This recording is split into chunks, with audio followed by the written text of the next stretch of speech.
So we now have this big question looming over our head. Well, we know how to create the app, so what do we do now? How do we give this design to our developer and have them implement it? We can't just give them like a PSD file or a JPEG or a PNG of the entire screen. No, we need to make sure that we export each asset or element that our designer needs for the design.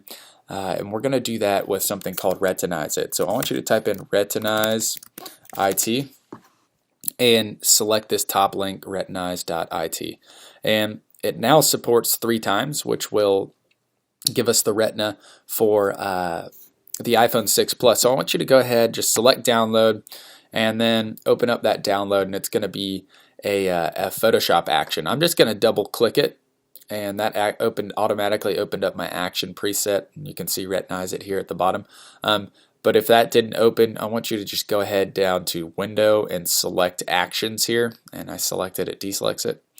So just select Actions, and you can open up any PSD right now. I have the registration PSD we created for our Udemy app, but really anything that has different layers will work for the purposes of demonstration.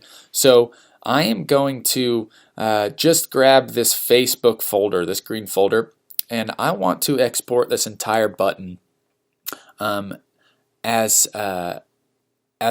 own PNG so I can give it to my developer. So with this layer selected, this Facebook layer, I'm just going to open up RetinizeIt, and I can see that I have 1 times, 2 times, 3 times, 1 times, and then just 1 times. Well, we can select a bunch of different options in here, but if we just hit Function F6, I'm going to hit Function F6. It's automatically going to pull this new window up. And from here, we can simply save this element. So I'm going to select Save, and going to give this just call this Facebook. And I'm going to save it on my desktop. And then it's going to automatically open up a new window.